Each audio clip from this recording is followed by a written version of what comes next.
Hoy día vamos a hablar de la vida y ministerio terrenal de Jesús. Cuando era joven siempre pasaban por la televisión una película llamada, Los años perdidos de Jesús, en el que decían que Jesús hizo lo que hizo porque lo aprendió en la India y otros maestros orientales que conoció en sus viajes siendo joven. Nada más lejos de la verdad. Pero ¿qué pasó en los años perdidos de Jesús? Realmente nada especial. En Lucas 2:39 y 40 dice, después de haber cumplido con todo lo prescrito en la ley del Señor, volvieron a Galilea, a su ciudad de Nazaret. Y el niño crecía y se fortalecía, y se llenaba de sabiduría, y la gracia de Dios era sobre él. Aquí vemos que Jesús regresó con su familia a su ciudad natal, Nazaret de Galilea, en la parte norte de Israel, luego de cumplirse todo lo estipulado por la ley.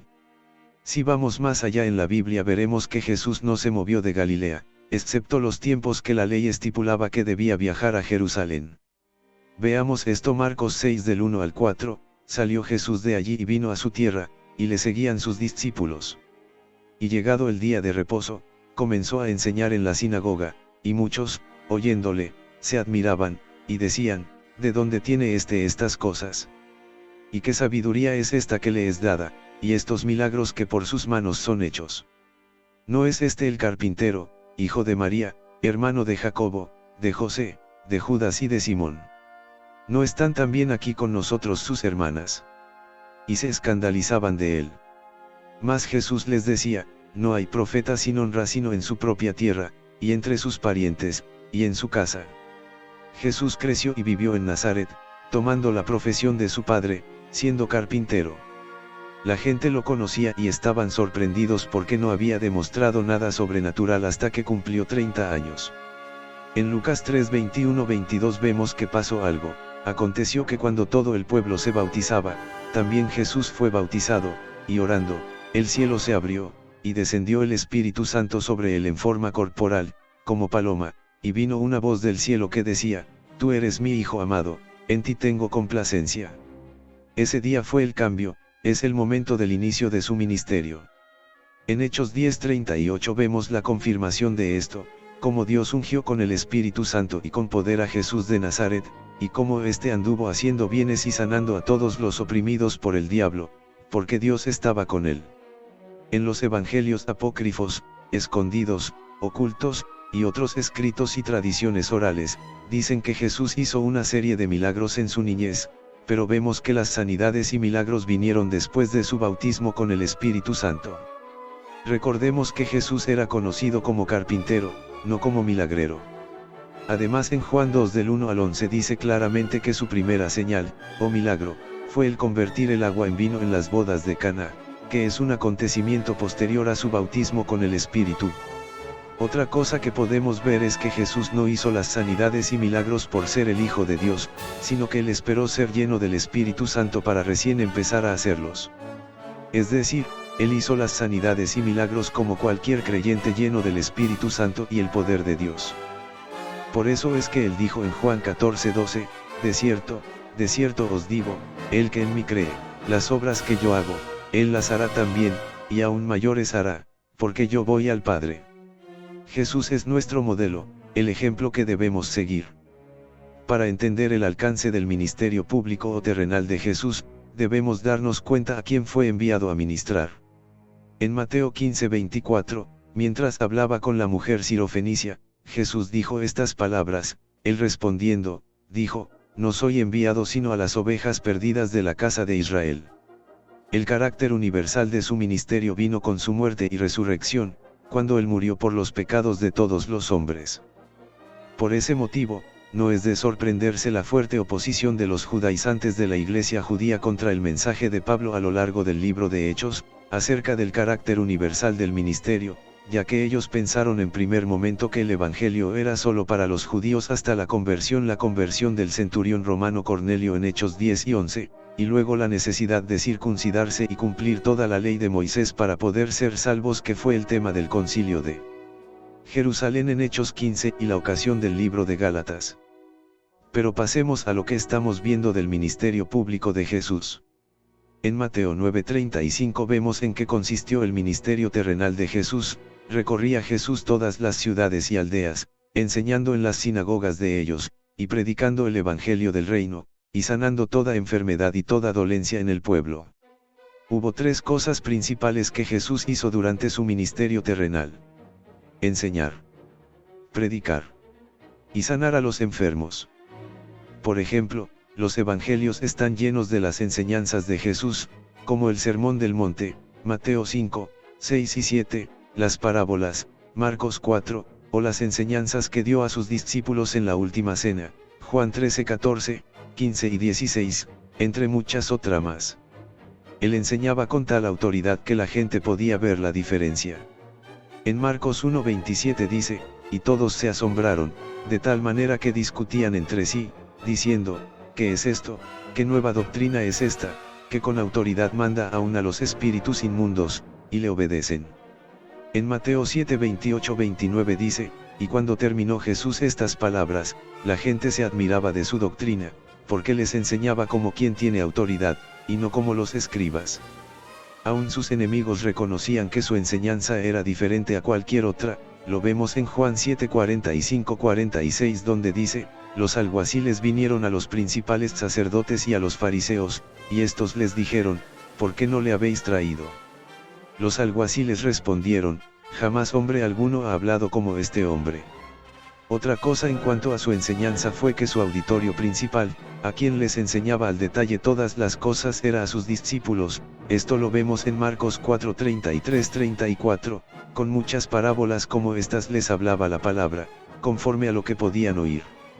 Y sin parábolas no les hablaba, aunque a sus discípulos en particular les declaraba todo. Jesús no le enseñaba todo a la gente, solo lo que podían oír, es a sus discípulos a quienes les declaraba todo. En cuanto a su predicación, veamos lo que dice en Lucas 4 del 16 al 21, cuando Jesús fue a Nazaret, vino a Nazaret, donde se había criado, y en el día de reposo entró en la sinagoga, conforme a su costumbre, y se levantó a leer. Y se le dio el libro del profeta Isaías, y habiendo abierto el libro, halló el lugar donde estaba escrito, el Espíritu del Señor está sobre mí, por cuanto me ha ungido para dar buenas nuevas a los pobres, me ha enviado a sanar a los quebrantados de corazón, a pregonar libertad a los cautivos, y vista a los ciegos, a poner en libertad a los oprimidos, a predicar el año agradable del Señor. Y enrollando el libro, lo dio al ministro, y se sentó, y los ojos de todos en la sinagoga estaban fijos en él. Y comenzó a decirles, hoy se ha cumplido esta escritura delante de vosotros. Este pasaje, al inicio del ministerio de Jesús, nos dice que una parte primordial del ministerio terrenal de Jesús es la predicación de la palabra de Dios. Es interesante que Jesús cita esta profecía de Isaías 61:1-2, en la cual él afirma que es el Mesías, cuando dice, hoy se cumple esta escritura delante de ustedes. Recordemos que Jesús empezó su ministerio predicando en la tierra de Zabulón y Neftalí tal como se había profetizado en Isaías 9:1-2. Esto lo vemos en Mateo 4 del 12 al 17, cuando Jesús oyó que Juan estaba preso, volvió a Galilea, y dejando a Nazaret, vino y habitó en Capernaum, ciudad marítima, en la región de Zabulón y de Neftalí, para que se cumpliese lo dicho por el profeta Isaías, cuando dijo, tierra de Zabulón y tierra de Neftalí, camino del mar, al otro lado del Jordán, Galilea de los gentiles, el pueblo asentado en tinieblas vio gran luz, y a los asentados en región de sombra de muerte, luz les resplandeció. Desde entonces comenzó Jesús a predicar, y a decir, arrepentíos, porque el reino de los cielos se ha acercado. Podemos ver que Jesús tuvo un ministerio de predicación. Finalmente podemos ver que Jesús tuvo un ministerio de sanidades y milagros. A lo largo de los evangelios podemos ver cómo la gente venía para oírle y recibir sanidad. En Lucas 6:17 vemos esto, descendió con ellos, y se detuvo en un lugar llano, en compañía de sus discípulos y de una gran multitud de gente de toda Judea, de Jerusalén y de la costa de Tiro y de Sidón, que había venido para oírle, y para ser sanados de sus enfermedades.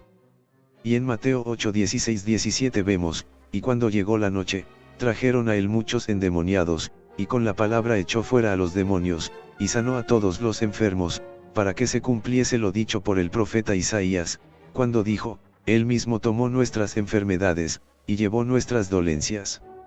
Este ministerio de sanidades era una de las marcas distintivas del Mesías y este verso en particular es el cumplimiento de la profecía hecha en Isaías 53:4-5 donde dice, ciertamente Él cargó con nuestras enfermedades y soportó nuestros dolores, pero nosotros lo consideramos herido, golpeado por Dios y humillado.